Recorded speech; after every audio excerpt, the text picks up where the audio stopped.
This is not an easy story to tell. Just thinking about what happened still gives me chills. Lately I've been seeing a therapist to talk about what I saw, about what lives amongst us humans. It lives within the deepest depths of the ocean. However, he never seems to believe me. He tends to blame everything I saw in my trauma and tells me that my mind is making up these thoughts that aren't truly real.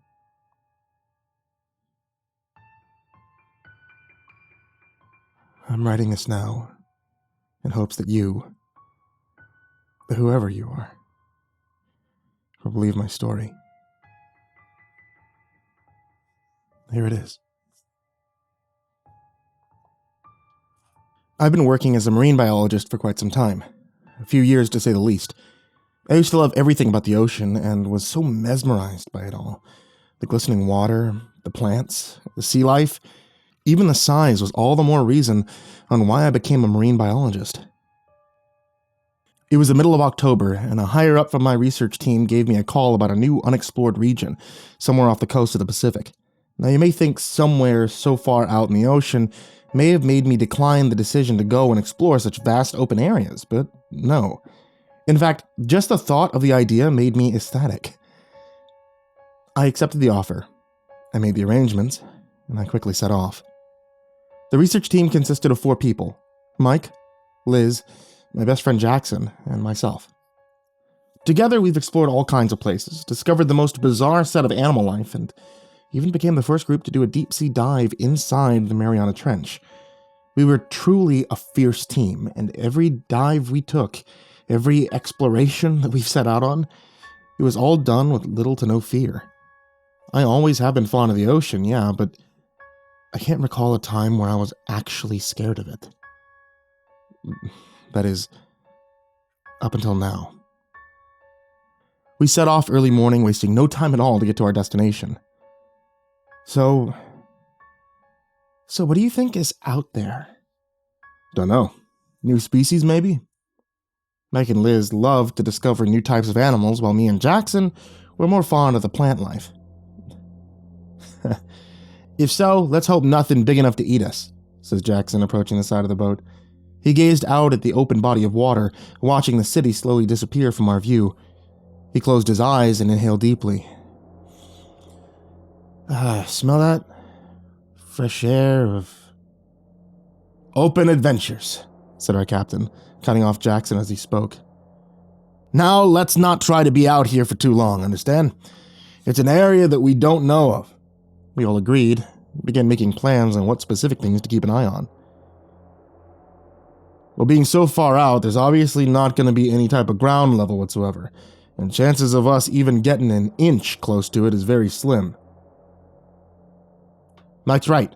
We should have the 2 of us search for unknown species near the surface and the other 2 explore deeper, says Jackson, caressing the lining of his jaw as a sign of thought. It was no surprise that Mike and Liz would be together. They were practically partners in crime. How about me and Jackson dive down? Evan and Liz, you guys stay at the top. It was surprising to all of us.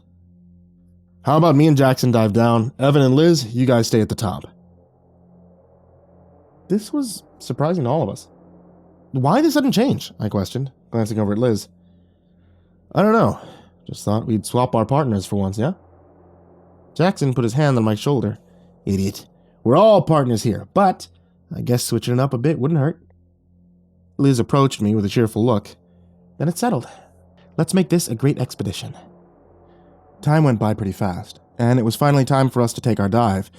As I approached the deck, Mike and Liz already had their gear on, and Jackson was just about to dive in. Come on, hurry up. Put that last little bit of gear on, let's go. Mike sounded so excited. More than usual, in fact. Yeah, just give me a sec. After finally putting on the last bit, I hurried over to the side of the boat. Jackson and Mike dropped down first, then Liz. However, before I can get my chance to touch the water, our captain rushed out. Pick up signs of a storm on the radar, which is quite odd. Didn't see any type of signs of a storm approaching until now. You guys better hurry back. Boom. A nice-sized wave hit the blind side of the boat, sending me flying off into the water and pushing the boat into the others. Me flying off into the water? I hurried and put on my mask as the power of the wave forced me down under. I watched Mike and Jackson get pushed back further and eventually dragged down by the follow-up of more waves. I grabbed Liz's arm before she could get pulled away any further. We both swam up. Jesus, Captain, are you... Oh my God. What is it? I followed Liz's eyes up and saw a giant, monstrous wave approaching us, ready to crash down right on the boat. Captain! The sound of water crashing and flowing in all sorts of directions snapped me back. I tried to keep calm, but in all my years, I've never been in this type of situation before. Liz! Where's Liz? I looked around, giving myself a headache due to how fast I was turning my head. Crackling. Evan, I'm right here. The radio sounded distorted, and Liz was almost unrecognizable. Liz? Liz, can you hear me? What the hell just happened? Questioned Jackson over the staticky radio. We got hit. I'm too far under to see the boat. Okay, let me just try contacting him. Jackson? Are you there? Jesus, Evan? Please tell me you're seeing what I'm seeing, said Liz, her voice sounding shaky. Confused, I looked around, and to my horror, I saw it. It looked like the edge of the world. Just how deep were we? The ground ended off in a completely straight line, and beyond that was nothing but pitch black darkness. What the hell is a cliff doing here? Mike? Oh my God, I thought I lost you, said Liz in worry. Nah, still here. Jackson? Evan? I'm here. We lost comms with Jackson. Wait. I think I see him. Look down to the edge. Me and Liz both looked down and saw Jackson, slowly moving off of the edge. Jackson? What the hell are you doing? Get back up here now! I tried to stop him. We all did. But he wouldn't listen. I don't know what happened to him, but I still hear the words in my head, the final words. As Jackson slowly came off the edge, he said something that threw all three of us. Do you see it? It's down there, waiting for the right moment. What are you talking about, Jackson? What's waiting? Just come on back. Let's get out of here, please. Jackson let out a small gasp. He says, thank you. Thank you for awakening me. You set me free. Then, from a calming voice to the sound of fear, he said, oh my God. Guys, we shouldn't have come down here. We aren't alone. Jackson started violently thrashing his arms, trying to swim up and away from the dark abyss. It's coming! Oh God, it's coming! It's gonna kill us all!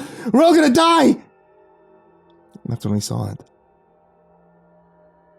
A long, dark, greenish, sort of scaly, long body quickly rushed up. In size, it was massive, about the size of 4 great-sized mansions, but even then, I don't think even that was enough to explain just how huge this thing was. I watched Jackson get swallowed by it whole. The mouth area was so damn large, it took up most of the abyss. The teeth were the size of giant, icy glaciers, and they were very, very sharp. However, that wasn't the scariest part about its mouth. What frightened me the most was the rows of teeth the thing had. In a circular look, I saw 5 rows of teeth sticking out. Holy shit, said Mike. The creature then took off further away. We watched for what felt like 10 minutes of its body swimming away. Then from the darkness, I saw 2 giant white lights. Though they weren't lights at all, they were the creature's pupils as its face slowly approached us. And it spoke to us. Its voice deep and stern. You do not belong. You have been abandoned, and soon you will be forgotten as well. I saw its body make all kinds of curves and rotations in the distance. There seemed to be no end to it. Mike, what are you doing? Liz questioned in fear. I looked down to see Mike moving towards the creature. I do not belong. I've been abandoned. I will soon be forgotten. I am nothing. Those were Mike's last words, as I saw him move ever so slightly towards the creature, almost as if he was being pulled into it. I looked at the creature and I saw its mouth. Its mouth was open. It's stretched so far out that it could fit multiple of our boats into it. And as I stared, I felt myself muttering something. I do not belong. The same words said by Mike. I quickly forced myself to turn away. Liz, turn away now! She was nowhere to be found. I looked down once more and saw her, repeating the same words as Mike and slowly moving towards the creature's mouth. No. I wanted to say something. Believe me, I did, but I just couldn't. I knew I wouldn't be able to get through to her, and I knew what was going to happen if I stayed any longer. I quickly began to swim up as my heart pounded inside my chest. Please let me make it. In the distance, I saw the boat slowly sinking down to the ground. God, no. The surface slowly began to appear. Just a bit more. Then, after what felt like forever, I finally broke the surface of the water and began to swim faster than I've ever swam in my life. I don't know what direction I was heading in, but I didn't care, just as long as I wasn't in the same direction as that thing. I didn't even think to call it a creature anymore. I think I swam for about 15 minutes before my arms got tired, and my legs began to give out on me. There was nothing in sight, and I soon gave up hope. I laid myself back and I floated. As I did, I began to have flashbacks. Flashbacks that went back to when I first discovered the ocean, to when my parents first took me swimming at the beach. It all appeared to me as a blur, but it slowly faded into darkness. I awoke inside of a hospital, doctors surrounding me as I tried to keep my eyes open. Stay still. Don't move. Jackson. Mike. The search teams weren't able to find your friends nor the boat. It's lucky they found you. It was then that I had one last flashback, one last image in my brain. It was a vision of the thing that killed my friends. Jackson, Mike, Liz, all long gone. Doctors say I ended up fainting shortly after waking up and became unresponsive. I then went into a short-term coma, one only lasting a few weeks to a month. When I woke up, the hospital room was empty, but the space around me was filled with get-well cards and colorful balloons by my bedside. I was later checked out of the hospital and got to return to my home. Now that I returned back to work, of course not. I'll never go back. Not after what happened. After a while, I began experiencing night terrors, hallucinations every once in a while. And hell, I even developed thalassophobia, the fear of deep bodies of water. Just like the ocean. I soon started to feel like I was losing my mind. I started hearing voices in my head. Visions of watching my friends be swallowed by that monstrous thing. My entire life felt like it was falling apart, which is why I eventually ended up going to a therapist. But not even he could help. Now I find myself writing this, not knowing when to end it.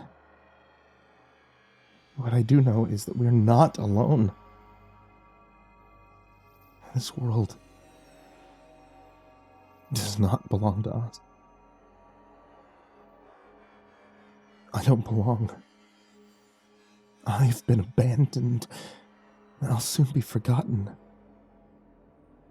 I am nothing. We are not alone.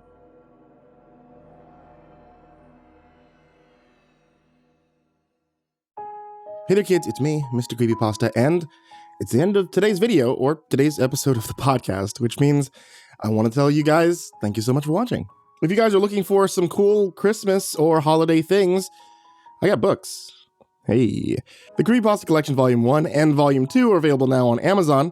If you haven't seen those, they're years old, but hey, I might as well talk about them, right? Also, I've done a whole bunch of books for Audible.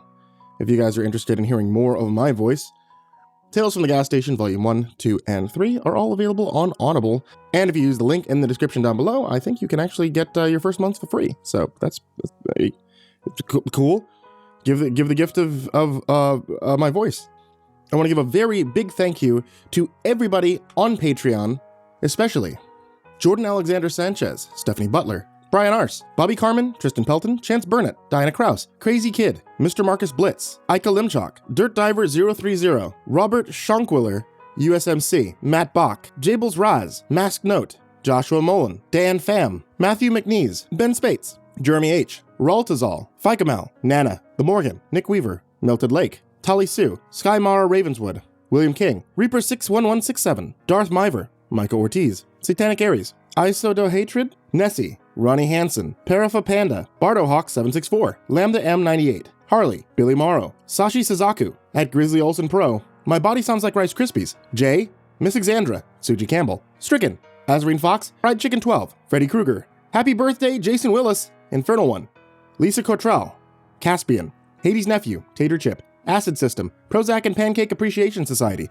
Cryptic Nightmares, Kiri the Sloth, Tommy Green, Fester's Lampshade, Sky Harbor, Nico Kyle, Rafael Rodriguez, The Ginger Bros, Aaron Stormcrow, Daniel Polson, Trey Smiles, and Corey Kenshin. Like I said, I cannot thank you guys enough for being a part of this, and that goes to everybody down there in the description, and everybody who even can just support for $1. Thank you guys, thank you guys, thank you guys. I hope you all have a wonderful holiday season, and sweet dreams.